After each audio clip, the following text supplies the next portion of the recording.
Hello, good morning, welcome to travel with Nilanjan. আমরা বেরিয়ে পড়েছি আজকের জার্নিতে। এখন বাজে ভোর 4:45, আলো ফুটবো ফুটবো করছে।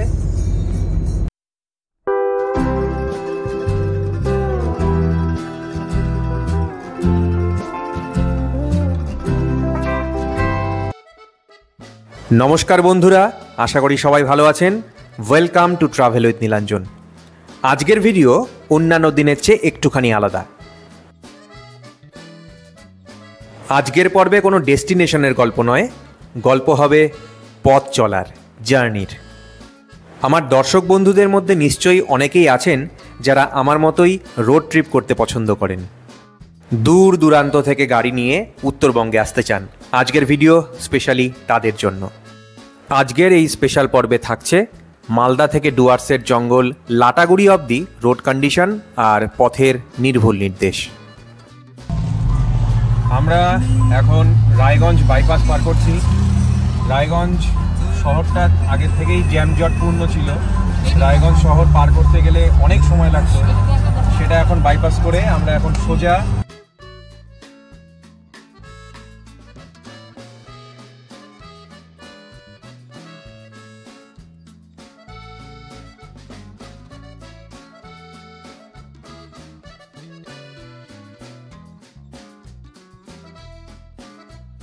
দিয়ে রায়গঞ্জ শহর পার হবে। টেরও পাওয়া যাবে না। রায়গঞ্জ শহরের সমস্ত জ্যাম জট, ট্রাফিক পুলিশ সব কিছুকে আপনি নিশ্চিন্তে বাইপাস করে চলে যেতে পারবেন আর নর্থের দিকে। ভিডিও দেখেই ইতিমধ্যেই নিশ্চয়ই বুঝতে পারছেন মালদা থেকে রায়গঞ্জ অবধি রাস্তা একদম মাখন। 4 লেন রাস্তায় গাড়ি ছোটাতে অসুবিধে হবে না এতটুকু, শুধু স্পিড লিমিটগুলো মেনে চললেই হলো।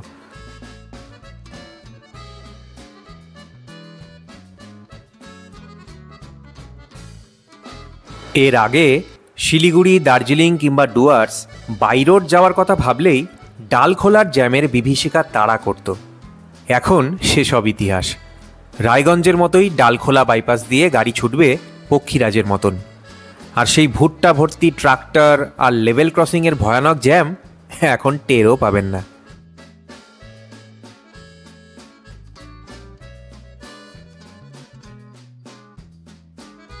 সুন্দর মসৃণ রাস্তা আর দুপাশে ধুধু প্রান্তর। হ্যাঁ, মাঝে প্রায় 3টে টোল পেরোতে হবে।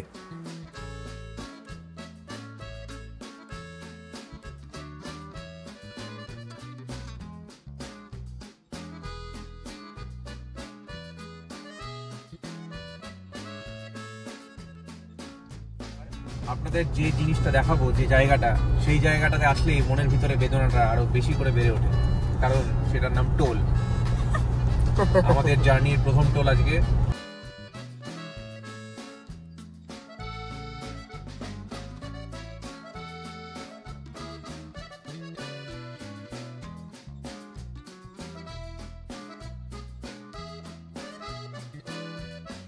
সামনে যে বাসটিকে আপনারা এখন দেখতে পাচ্ছেন সেটা কিন্তু একটা বিদেশি বাস। হ্যাঁ, ঠিকই শুনছেন, রয়্যাল গভর্নমেন্ট অফ ভুটানের এই এসি বাসটি কলকাতার ধর্মতলা বাসস্ট্যান্ড থেকে ইন্দো ভুটান বর্ডার ফুনশিলং অবধি রোজ চলাচল করে। ডুয়ার্স বাই রোড আসতে চাইলে এই বাসটিও আপনারা কিন্তু বুক করতে পারেন। আমরা এখন পেরোচ্ছি বোতলবাড়ি। ডালখোলার জ্যাম যদি শত্রু হয়, এই বোতলবাড়ির রাস্তা কিন্তু সেকালে ছিল পরম মিত্র। আমরা এখন বোতলবাড়ির রাস্তায় ক্রস করলাম। বোতলবাড়ি হচ্ছে সেই জায়গাটা যেইখান দিয়ে যখন ডালখোলায় জ্যাম হতো, সমস্ত ছোট গাড়ি, এমনকি মাঝে মাঝে কিছু বড় গাড়িও সেই বোতলবাড়ির রাস্তা মানে বেঙ্গল টু বেঙ্গল হয়ে বেরিয়ে যেত ডালখোলার জ্যামটাকে বাইপাস করার জন্য। তবে এখন রাস্তা ভালো হয়ে যাওয়ার জন্য আর ডালখোলা বাইপাস হয়ে যাওয়ার জন্য বোতলবাড়ির কিন্তু আর কোনো দরকার নেই। ওই দেখুন, কথায় কথায় এসে গেছি ডালখোলার পূর্ণিয়া মোড়। এই মোড় থেকে ডান দিকে গেলে শিলিগুড়ি আর বাম দিকে গেলে বিহারের পূর্ণিয়া।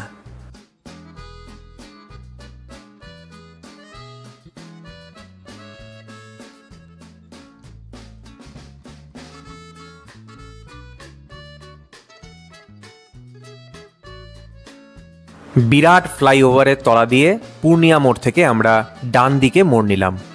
এখান থেকে শিলিগুড়ি শহর কম বেশি 130 কিলোমিটার মতন।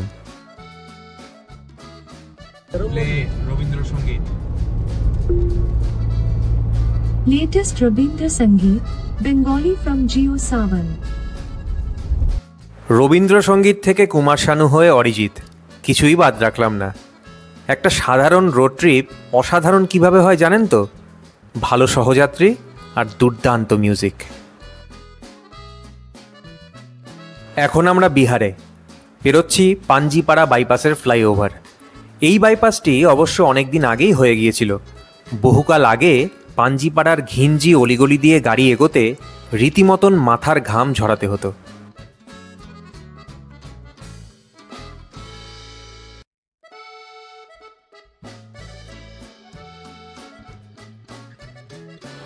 এবার আমরা ইসলামপুর বাইপাসে। বাঁদিক দিয়ে যে রাস্তাটা চলে গেল সেটা যাচ্ছে ইসলামপুর শহরের দিকে, আর এখন যে বিস্তীর্ণ চওড়া রাস্তাটা, সেই রাস্তাটা সোজা চলে যাচ্ছে শিলিগুড়ির দিকে। ফলে যাত্রা হয়ে গেছে আরও দ্রুত, আরও মসৃণ।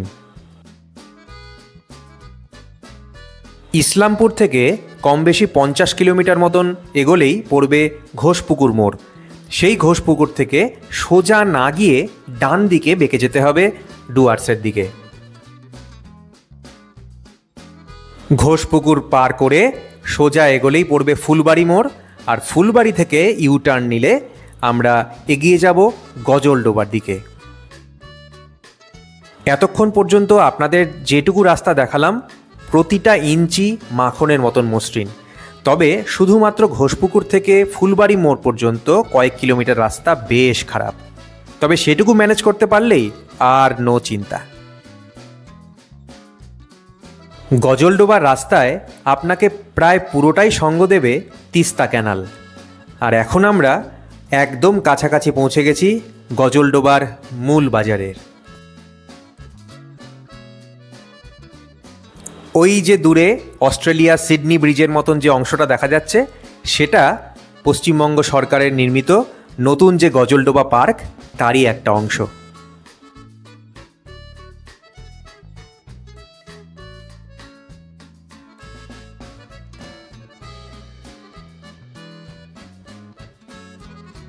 এসে গেছি গজলডোবার ভোরের আলোতে।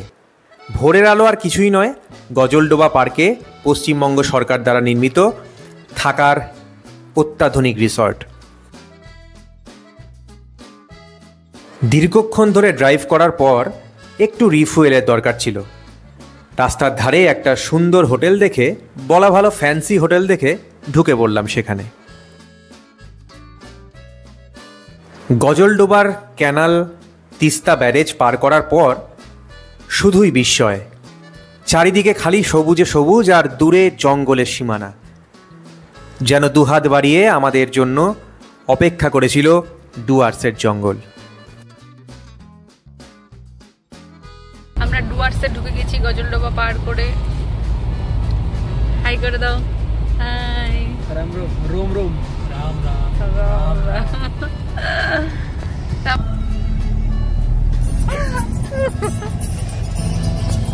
আমরা ঠান্ডা ভেবে এলাম, কিন্তু ডুয়ার্সে প্রচন্ড গরম লাগছে, কিন্তু ওয়েদারটা খুব ভালো।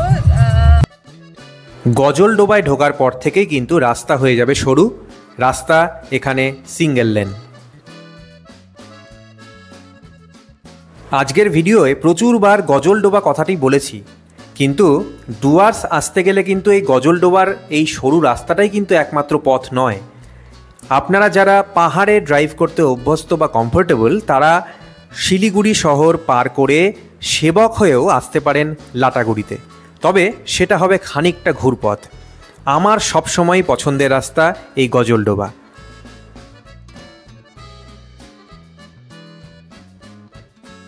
ডুয়ার্সে লোকজন এমনিই কম, তার উপর চারিদিকে সবুজে সবুজ।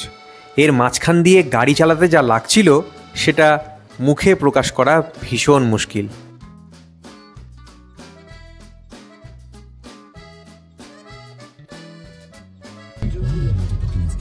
আমরা এখন লাটাগুড়িতে ঢুকে পড়েছি। কিন্তু কোনো হোটেল বুক করিনি, মুক্ত বিহঙ্গর মতো এখানে সেখানে ঘুরে বেড়াচ্ছি। মনে মনে একটা হোটেল ভেবে রেখেছি, এখন সেখানেই যাব। রিসর্টটা শুনেছি জঙ্গলের ভিতরে, দেখা যাক কি হয়। লাটাগুড়িতে আমরা যে হোটেলে ছিলাম সেই হোটেলটার নাম রিসর্ট ড্রিমল্যান্ড। ড্রিমল্যান্ড রিসর্টের গল্প আমার চ্যানেলে এর আগেই দেওয়া আছে, যারা ইন্টারেস্টেড তারা এখনই গিয়ে ভিডিওটি দেখে নিতে পারেন। লাটাগুড়িতে থাকার অন্যতম একটা সেরা ঠিকানা লাটাগুড়ির ড্রিমল্যান্ড রিসর্ট। মালদা থেকে ডুয়ার্সের লাটাগুড়ি পর্যন্ত আপনাদের যা দেখালাম তাতে 5-6 কিলোমিটার বাদে রাস্তা পুরোটাই মসৃণ। সুতরাং নিজের গাড়ি নিয়ে আসুন অথবা ভাড়া গাড়ি নিয়ে আসুন, এখানে বাই রোড ট্রিপ করতে অসুবিধে হবে না এতটুকু। আজকের পর্ব কেমন লাগলো জানাতে পারেন কমেন্ট বক্সে। ভিডিও ভালো লাগলে লাইক শেয়ার কমেন্ট করে দেবেন। দেখা হচ্ছে পরের এপিসোডে। ততক্ষণ সুস্থ থাকুন, ব্যস্ত থাকুন আর বেড়াতে থাকুন।